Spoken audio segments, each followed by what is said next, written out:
जवानी में काम करते थे, अच्छे थे। अभी काम कर क्या करना, अभी तो हमें ना आगे जगह मिलेगी ना पीछे मिलेगी। जगह बिल्कुल खत्म हो चुकी है।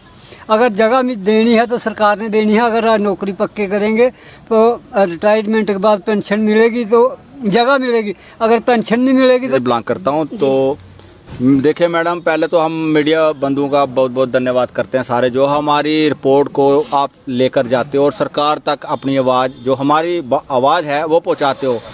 लेकिन सरकार जो है वो अनदेखा सा कर रही है। सरकार को चाहिए कि फर्स्ट प्रायोरिटी पे हमारे मुद्दे को रखना चाहिए। देखिए, डेली वेयर का मुद्दा जो आखिर है क्या, डेली वेयर की डिमांड जो है एक छोटी सी डिमांड है, SRO 64 और एक पेंडिंग वेज जो हमारी 70 महीनों से पड़ी हुई है सरकार के पास। तो सरकार को जल्द से जल्द हमारी डिमांड को पूरा करना चाहिए। SRO 64 जो हम मांग रहे हैं, तो हम 20-20 साल 25-25 साल लगे हुए ये डिपार्टमेंटों में काम करें। अब अगर देखें तो इनकी उम्र जो हो गई, अब रिटायर होने पे जा रहे हैं। अब इनका जो आगे भी कुछ नहीं हुआ, तो आगे जब जाएंगे इनके परिवार वाले क्या देखेंगे, जो अपने रिश्तेदार हैं वो क्या कहेंगे कि सरकार की सरकारी नौकरी की थी इन्होंने तो सरकार ने इनको दिया नहीं, तो क्या मैसेज आएगा सरकार को। सरकार को तो ये अच्छा मैसेज नहीं है। तो मेरा कहने का ये है कि सरकार जो है पहले तो हमारी डिमांड को, जो आप जैसे हमने सुना कि कमेटियाँ बनती हैं, रोज़ कमेटियाँ बनती है, कमेटी बनाने के बाद कमेटी का कोई हाल नहीं निकलता। जो ग्राउंड लेवल पे अगर आप कमेटी बनाते हो तो कमेटी का कोई सलूशन निकालो और हमारी डिमांडों को पूरा करो। और दरियों पे बैठकर हमें कुछ शौक थोड़ी, इतनी आप देखिए कितनी गर्मी है, और गर्मी में जो बैठे हैं हम, तो हम मजबूर होकर बैठे हैं, हम अपनी खुशी से तो बैठे नहीं।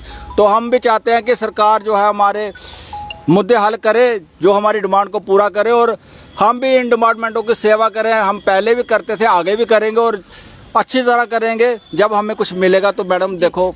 तो और भी कुछ है जो बहुत दूर से यहाँ पर आए हैं। आपका नाम? मेरा नाम सराय है। कहाँ से आए हैं आप? जीरो लाइन बॉर्डर ग्राना से बाटलान जमा बनी। क्या कहें कि आपकी इतनी उम्र हो चुकी है, अभी तक आप इसी तरह से अपनी डिमांड को पूरा करवा रहे हैं? हमारी डिमांड तो कोई ज्यादा डिमांड नहीं है, लेकिन सरकार अनदेखी कर रही है हमारी। ना तो पेंडिंग बेसिस मिल रही है, ना तो हमें रेगुलाइज किया जा रहा है। इस उम्र में जहां आपको आराम करना चाहिए, रेस्ट करना चाहिए, क्योंकि पूरी उम्र जो है काम को दे दी है, लेकिन अभी भी आपको प्रदर्शन करना जवानी में काम करते थे, अच्छे थे। अभी काम कर क्या करना, अभी तो हमें ना आगे जगह मिलेगी ना पीछे मिलेगी। जगह बिल्कुल खत्म हो चुकी है।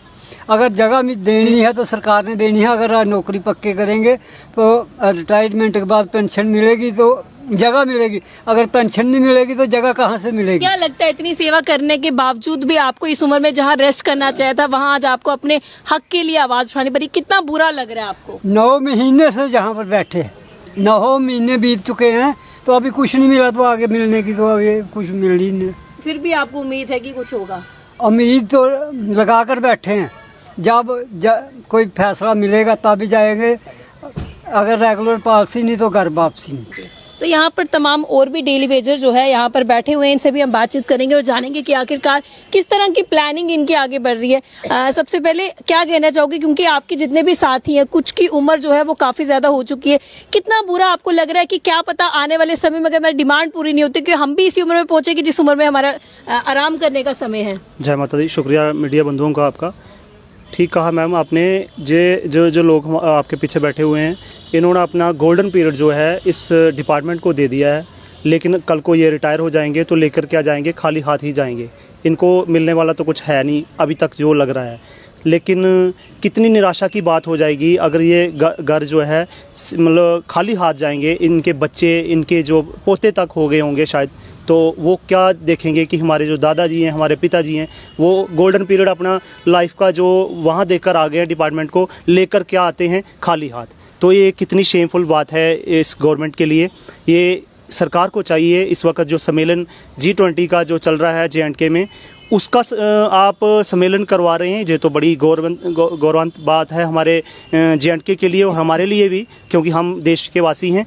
लेकिन उसके साथ सशक्तिकरण होना चाहिए डेली वेजर्स का, जो एक आम आदमी के साथ जुड़े हुए मुद्दे जो हैं इस वक्त जो हैं वो बड़े ही संवेदनशील हैं। उनको कोई भी जो है अभी तक टच नहीं कर रहा है। इनको बहुत ज़्यादा ज़रूरत है इन मुद्दों को हल करने की।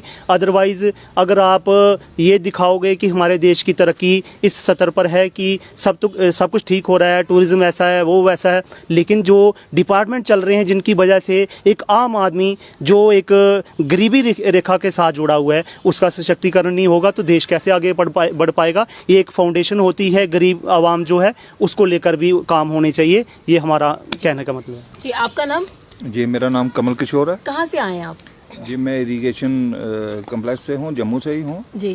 तो देखिए, जिस आदमी ने, जिस इंसान ने अपनी पूरी ज़िंदगी डिपार्टमेंट को दे दी, 20-20 साल हो गए उसको नौकरी करते हुए, आखिर वो मांग कह रहा है, उसका हक बनता है रेगुलाइजेशन का।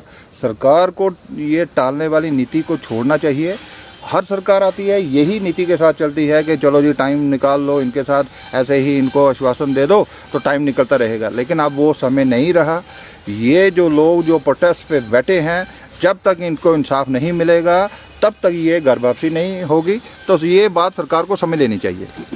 तो और ये जितने भी तमाम डेली वेजर जो यहाँ पर बैठे हैं, कितने पेशेंट्स आप में, जिस तरह से 9 महीने हो चुके हैं, उससे ज्यादा भी हो चुके हैं, और क्या लगता है और कितना इंतजार करना पड़ेगा?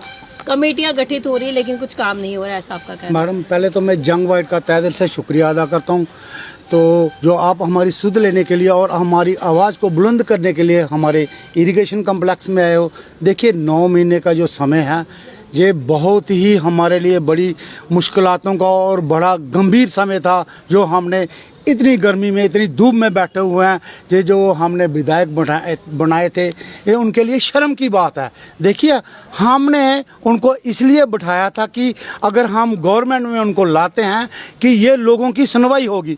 यहाँ सुनवाई के अलावा हमें उल्टा नुकसान हो रहा है। हम रोज़ धरना प्रदर्शन कर रहे हैं, ये हमारी आवाज़ को पहुँचा नहीं रहे। ये जो जैसे मेरे भाई ने कहा कि G20 का सम्मेलन होने जा रहा है, हम नहीं कहते कि आप G20 का सम्मेलन मत करवाइए।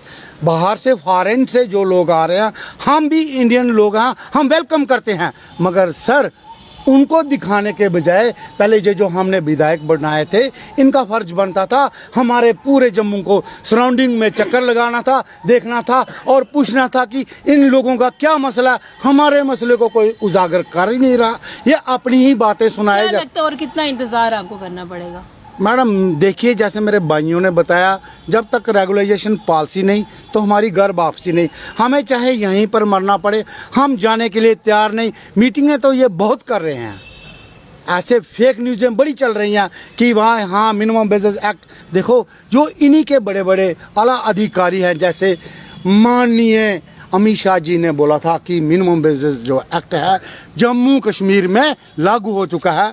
मैडम जी, आप भी जम्मू के ही निवासी हैं, आप भी तो रिपोर्ट करते हैं। आप मुझे बताइए, आप किसी भाइयों से पूछिए कि जम्मू वालों को क्या मिनिमम वेजेस एक्ट का बेनिफिट हुआ है? हमें आज तक कुछ नहीं हुआ। हम चाहते हैं एज पर दिल्ली ड्यूटी, अगर हमें मिनिमम वेजेस एक्ट देना, एज पर दिल्ली ड्यूटी दीजिए, ना कि हमें खाली गोल ही चक्रों में घुमाते रहिए।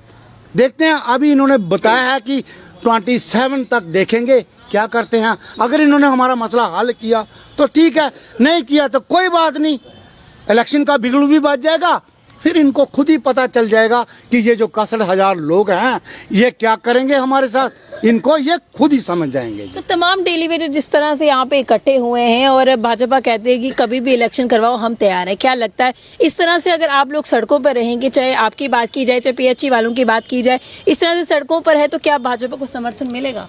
मैं पहली बात मैं मीडिया का तहे दिल से शुक्रिया अदा करते हैं कि जो हर डिपार्टमेंट में डेली वेजर की आवाज़ जो है वो बुलंद करते हैं और गवर्नमेंट तक जो आवाज़ है वो पहुंचाते हैं। लेकिन जैसे आपने इलेक्शन के लिए पूछा है, इलेक्शन जो बीजेपी कहती है कि आप इलेक्शन कब भी करवा सकते हो, लेकिन मैं कहता हूँ कि वोट कहाँ से लेने हैं, हमारे डेली वेजर से ही लेने हैं।